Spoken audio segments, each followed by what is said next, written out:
Hey guys, my name is Matumio, and welcome to another episode of Sunday Mailbox. This is a video series where you, the viewer, can submit your gaming or Battlefield-related questions, and then I will give my humble opinion on them. Get the formalities out of the way real quick. If you would like to submit your own question that could be featured in an upcoming episode, you can do so by leaving a comment down below, or by sending me a YouTube message. The first question for today is, what do you think about putting a cinematic cutscene before every multiplayer match explaining the lore of the map you're playing on? I think it would be a great addition to the franchise, but I would like to hear your opinion.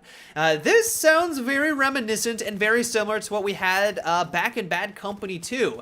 They didn't have cinematics, there wasn't an opening cinematic, but when you were loading the level, it gave you a little voiceover as to why you were fighting in that area. The Vietnam expansion pack was really good about this. Like, you jumped into Phu Valley, you're playing as a US soldier, it was like, well, the US is going in here to try to take out their rice supply so that the Vietnamese, you know, the enemy doesn't have a supply of food. That's why we're fighting on this plot of land.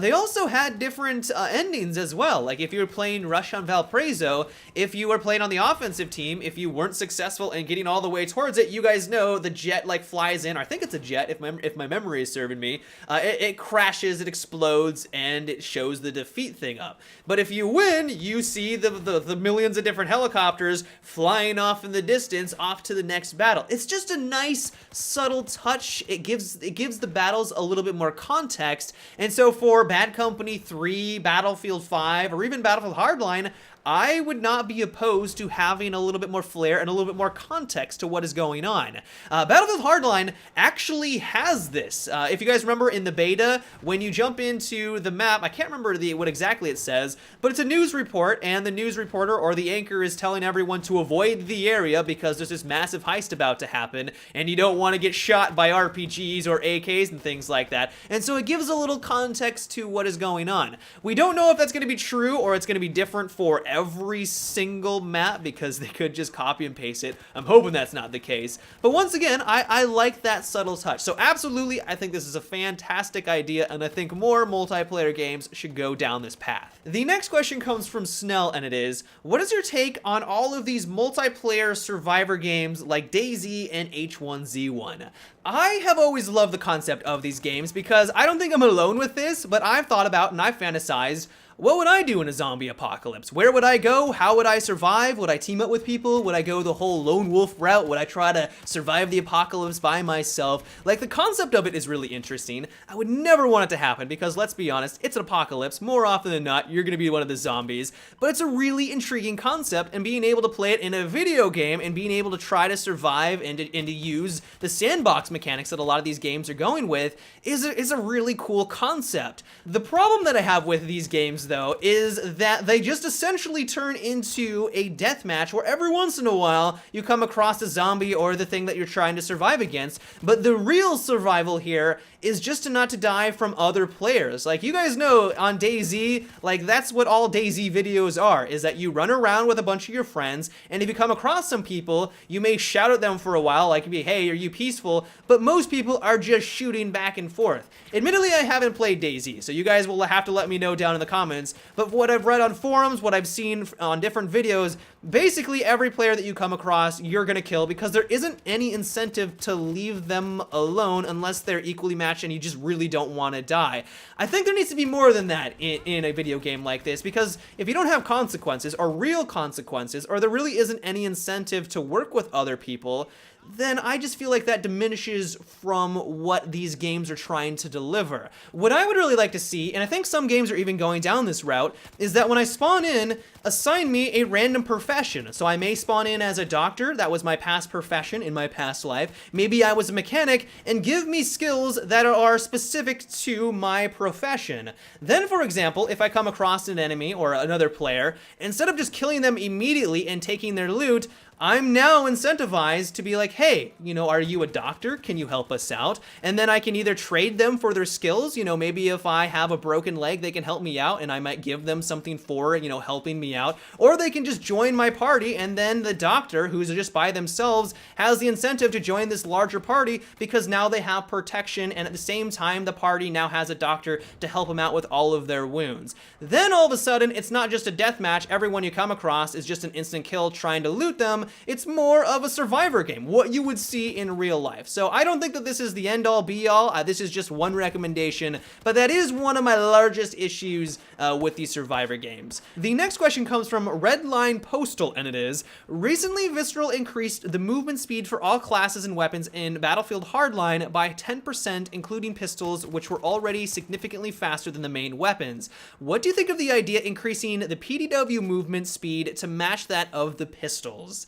Well, it's really going to come down to how they balance out the PDWs for the engineer class, because at least in the beta, the engineer class was awful. Their weapons were terrible. I felt like I was in T-ball and everyone was in the major leagues. My bullets didn't do any damage. Theirs hit like a Mack truck. You got destroyed, and it just wasn't fun playing as the engineer. Like, you essentially had to be directly next to them to make those weapons work. And so as long as Visceral is able to make the engineer weapons not just feel like a wet blanket, then I don't necessarily think that an increase to the movement speed is necessarily needed. But if they do keep the same weapon balance, they don't do anything to their damage, they don't do anything to their rate of fire or their recoil compensation, then this would be one way for them to make the weapons a little bit more viable. The PDWs are meant to be used up close, and if you have a little bit more agility, you have a little bit more movement speed, then you can get into those situations more frequently. You can take advantage of cover, you can move from objective to objective faster, and so in general, that would be one way to increase their power. But for me personally, I'm just crossing my fingers that they do a little bit more than that. You know, while movement speed is fantastic, I just want them to not make the engineer weapons feel useless. I want them to be enjoyable, and while we don't want the engineer class to be the god class, the one that can take out both infantry and vehicles the best, same time, we want it to be at least enjoyable, and that was not the sense that I was getting in the Battlefield Hardline beta. So this is a solid suggestion. The next question comes from Jeff, and it is, what are your thoughts on moving TDM and Domination on Parasol Storm to the Shipwreck? This would make for awesome close quarter battles. Yes, this would be amazing. And I think I've talked about this in past videos where I just love the idea of having multiple different arenas depending on what map you're playing on. So like Parasol Storm, for example, while TDM and Domination where it is right now is great, I don't really have much of a problem. It's not my favorite map in the game. I usually avoid it if I'm playing Domination. But then to have the option to, depending on your server admin, to choose what section of the map or to choose which one arena that you would like on TDM or Domination, you know, on a different section of the map, would be amazing. Like, the Shipwreck would be perfect for it. Maybe not 64-man, that would get a little crazy, but let's be honest, 64-man Domination on any of the maps is just madness, and it isn't designed for it. But if you're playing like 32 players, there's plenty of cover, they have an underground system. You would probably have to get rid of the storm system, because I know it's cool, I know, Dice, that having the waves in there is a really cool evolution moment. It's completely different from a lot of other video games that we've played, but the waves get a little glitchy at times. You guys have probably experienced this many times on Rush. You'll get stuck in a random spot, you'll get killed because of the waves just rolling in at the wrong time. And while I get it's realistic, it's glitchy. Like, it's just not the most pristine physics engine when it comes in contact with the ship. And so if this was in the middle of the day, it was a pristine, calm waters, I think that would be a phenomenal map. And honestly, if they did this for more of the maps, not that they're going to do it for Parasol Storm, but if they gave the option to server admins to choose what section of the map that they wanted to play on, you know, that would be a cool addition to the game. And also, this is more modding tools. I'm a huge fan of modding tools, but yeah, no, I think that moving Parasol Storm on over to the Shipwreck would be fantastic. But that's about it for today's Sunday Mailbox, guys. I hope you enjoyed. Once again, if you would like to submit your own question that could be featured in an upcoming episode, you can do so by leaving a comment down below or by sending me a YouTube message. But until tomorrow, guys, have a good one and take it easy.